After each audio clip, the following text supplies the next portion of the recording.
Today, I want to talk about some common words and phrases in the English language that may have some questionable history or origins.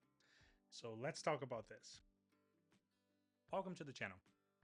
Today, we're going to be exploring some of the widely known words, expressions, phrases that may be linked to some dark parts of our history, from legal loopholes to the very old sexism. We have it all in this list. So let's take a look at a few of these words and see if you use any of them. Grandfathered in. So although if you were renting an apartment and you were grandfathered in, that seems to be a good thing. However, the history of that word might surprise you. Back in the Civil War times, or right after the Civil War in America, some of the southern states were putting up some restrictions or requirements for people to be able to vote. That you would have to own property or that you have to pass a literacy test.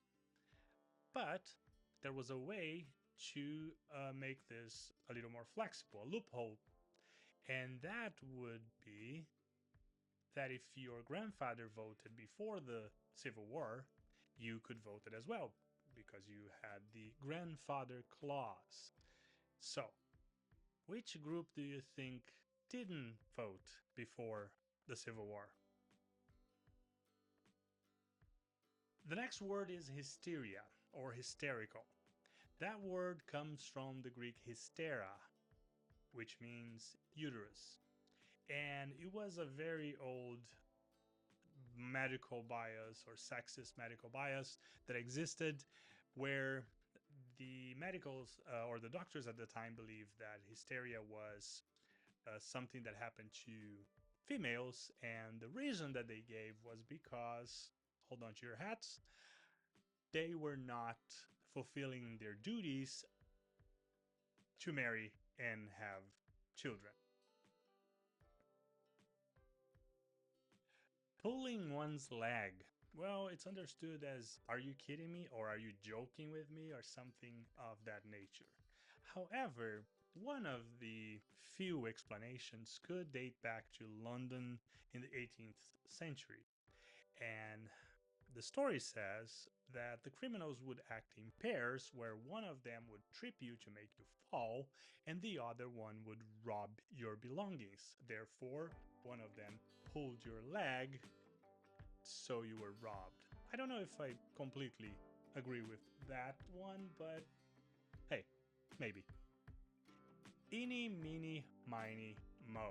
That little children's rhyme, the actual origin of the rhyme itself might be from Old English and Cornish, and I'm gonna put right here the Cornish version. But we're gonna talk specifically about the second sentence on that rhyme in America. So the first sentence is eeny, meeny, miny, mo. The second sentence is catch a tiger by its toe. However, back in the days or in the origin in America, that sentence did not say tiger. Instead, it said a more racially charged word. And even as an example, in 1993 in Wisconsin, a teacher was suspended and had to go through sensitivity training because she was frustrated with the low grade that her students got in her test. And as a way to express that, she asked the students, "What did you do? Did you just go meeny, meeny, miny, mo?" and said the second sentence with the original word. Of course, the students walked out, the superintendent of the school suspended her, and I don't know if she ever got back to teaching, but hey, that was 1993. A white elephant. So now a white elephant is just a bothersome or funny gift that you get from someone. But the history says, or the story goes, that a elephant was a sacred animal or a sacred creature in Thailand, and that if you angered or bothered the king, he might give you a white elephant. But wait a minute, that sounds like a great gesture and a very nice gift. But remember, it was a sacred creature and it was extremely expensive to feed and keep an animal that big. So you would probably go bankrupt just raising that elephant. What would you do? It's a sacred animal and it's a gift from your king.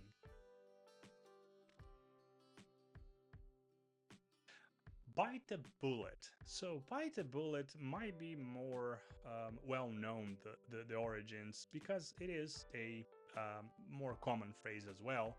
But Bite the Bullet come from the past when we didn't have anesthesia and people would, in general, use alcohol before a surgery.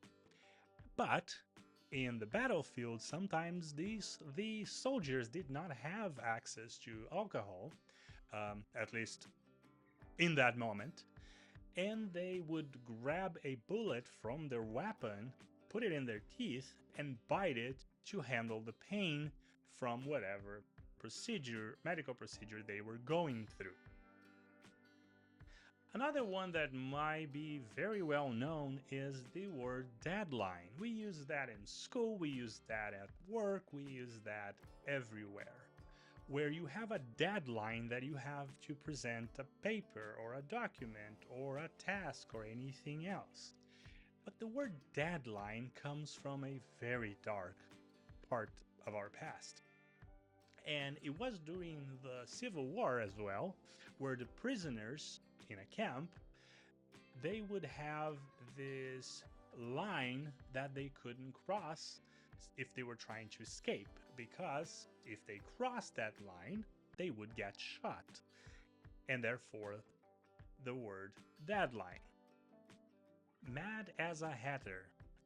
This sentence or this word might be more connected to Alice in Wonderland.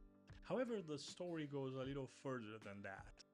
And back in the day, the hat industry was, let's say, not up to code in worker safety standards, and they use mercury nitrate, which was a toxic substance, and workers exposed to this toxic substance would over time develop certain symptoms as hallucination, speech impediment, tremors, and some other things.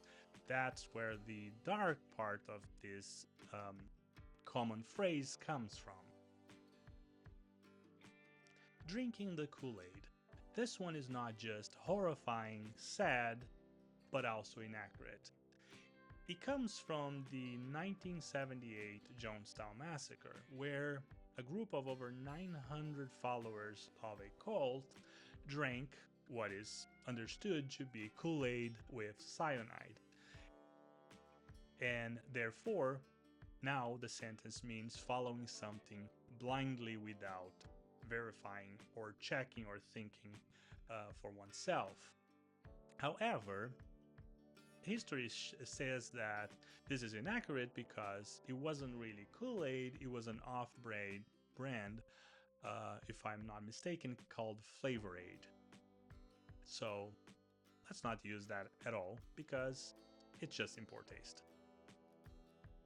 Show your true colors. This one is probably one of my favorites in this list because it's very popular, it's used widely, and the story is very old. So let's talk about it. Back in the warship times with pirates and certain countries in the ocean, pirate ships especially would fly a fake flag with the colors of a different country. For example, if the British vessel was being targeted by the pirates, they would put a flag that was from a friendly nation or from Britain itself, so the British would be deceived into thinking it was a friendly ship. Then only when the pirate ship got close enough that they could attack, they switched the flag for the real one, showing their true colors. I hope you liked this list or learned something from it. If you did, please give a like to this video and I'll see you next time. Thank you very much.